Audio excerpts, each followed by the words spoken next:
Okay, I'm on page 156, setting up columns. Columns are vertical blocks of text in which text flows from the bottom of one column to the top of the next. Normally your newspapers have lots of columns, your magazines have columns, newsletters have columns. So we're going to learn how to create columns. So let's do this step by step on page 156. We're going to use the same document that we already had open, and we're going to change the left and right margins to 1 inch. So to change the margins, we need to go to the Page Layout tab, Margins, Custom Margins.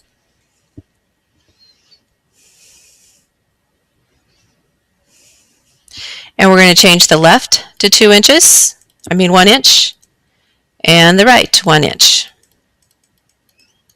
Okay. Place the insertion point in front of F and free checking on page 1. So free checking right there on page 1. On the Page Layout tab, in the Page Setup, click the drop-down arrow next to the Columns menu. Okay. The Columns menu appears. So I have this little Columns menu. It's not very big. We want to select 2. We want 2 columns. The text in the document is formatted into 2 columns. Notice that Senior Preferred Checking starts at the top of a new page because it is still formatted with that page break. Okay, so we have this down here just because that's the way we had formatted it in the last document.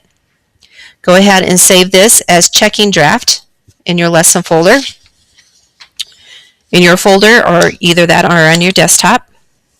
Go ahead and read about formatting columns. And we're going to do the bottom of page 157. Use the document that is open. The insertion point should be positioned in front of free checking, and it is. On the Page Layout tab in the Page Setup group, click the drop-down arrow next to the columns, and then we're going to click More Columns. In the Number of Columns box, type 3. So I'm just going to increase that to 3. By changing the number of columns, the width automatically changes. So our width down here, let me go back to 2. So you can see the width was 3 inches. Now it's 1.83. Click the line between checkbox to add a check mark. So we want to put a line between our columns. So go ahead and check that. Click OK. And now you can see we have 3 columns and we have this line that has appeared in between each column. Position the insertion point before the S and Senior Preferred, so that's still down here on this other line. The page break before that was added previous lesson will be removed in the next step. Open the Paragraph dialog box. I can go ahead and use this dialog box. In the Line and Breaks tab, click and select Page Break Back Before, so we want to go ahead and remove that, and hit OK. So now that's jumped up to the other page. On the Page Layout tab, change the orientation to Landscape. Now we don't have such narrow columns because it's going the other way, giving us more width. Change the page size to Legal.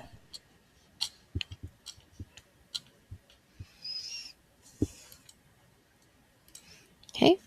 Now it's really long and things are wide. Click Margins, then Custom Margins. To open the Page Setup dialog, change the top and bottom margins to 1/2 inch.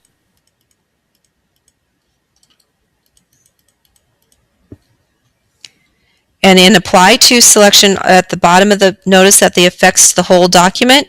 Click OK, so we want it to be applied to the whole document. Place the insertion point in front of the V in Value Checking. Click the drop-down arrow to display the Breaks menu. Then select Column to insert a column break. So we're going to go right here, and we want to hit a column break. So now what that does, it automatically moves that section to a new column. Place the insertion point in front of the P in Preferred Checking, and click the drop-down arrow next to Breaks menu and click Column Break. So we're going to add a column break to that one too. That one moves up to the next column. Place the insertion point in front of the S in front of the Senior Preferred, and click the drop-down arrow in the Breaks and then select Column. And because I run out of columns on this page, it's going to be moved to the fourth page, or to the next page. Select the two headings beginning with First Bank Personal Choices. So First Bank Personal Checking Choices. Click the drop-down arrow in columns and select 1. Now all of a sudden that's going across the whole page and it's given us a section break that these columns breaks are below that. The first two headings are now single columns. Press the Enter key after the S in Choices. Notice the continuous section break separating the columns in one column and then text formatting the 3 columns. Click Undo.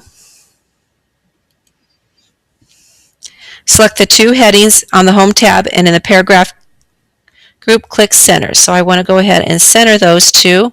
So Home, Center. So it should look like what is on top of page 159.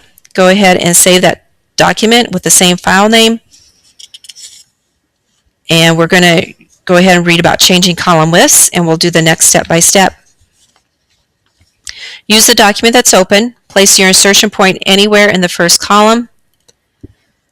On the Page Layout tab in the Page Setup group, click the drop-down arrow to display the Columns menu. So Page Layout, Columns, select More Columns.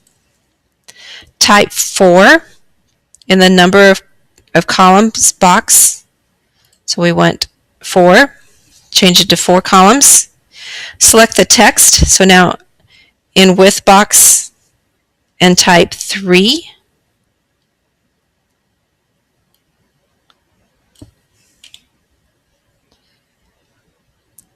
Press Tab to key to move the spacing box, and we're going to adjust that to 0.33 and click OK.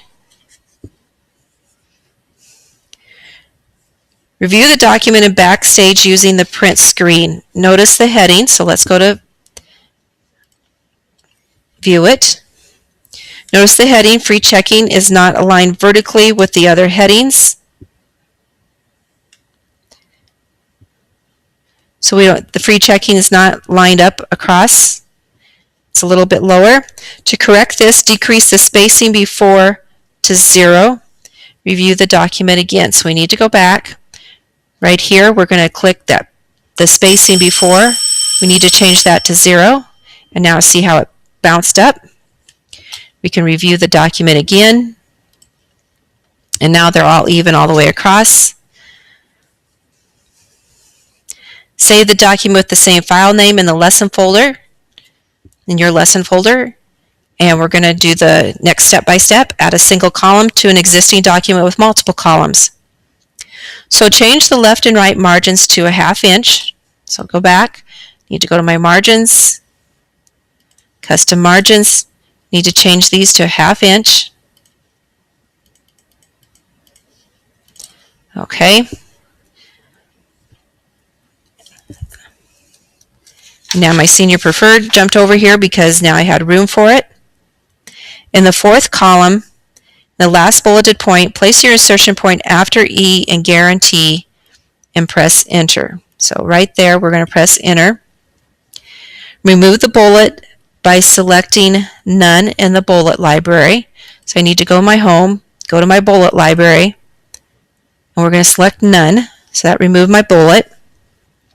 Then type We value your business, and it's all capitals with an exclamation point. Then select the text. So I want to go ahead and select this. In the paragraph group of the Page Layout tab, change the left indent to 0. So left indent we want as 0. So that has moved over. Change the spacing after to 0 point to reduce the spacing. So we're going to change that to 0. Now in the Page Setup group, click the drop-down arrow, Display Columns menu, and select 1. Center, bold, So basically this is going to go underneath everything. So we want it centered, and we want it bold, and we're going to change the font size to 22.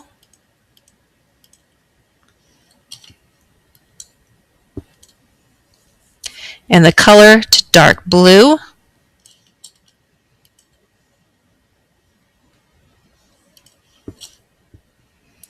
The final document should remain on one page. Mine's not on one page. So I'm going to go click here, and looks like I have an extra.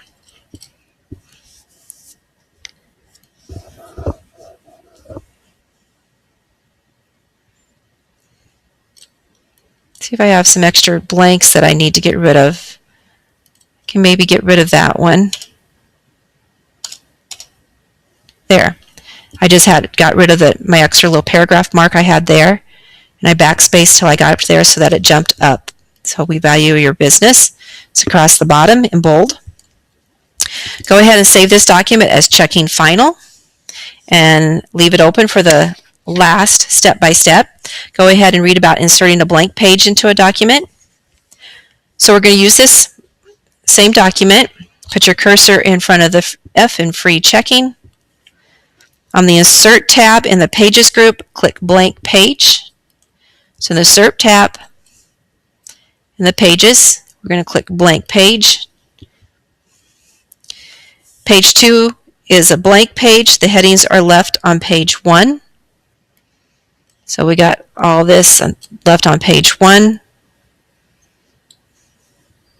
Page 2 now is completely blank, and this other stuff is on the third page. Notice the Word inserted 2 page breaks to create the blank page. Click the Undo button. Go ahead and save the document and close the document. And that is the end of Lesson 5.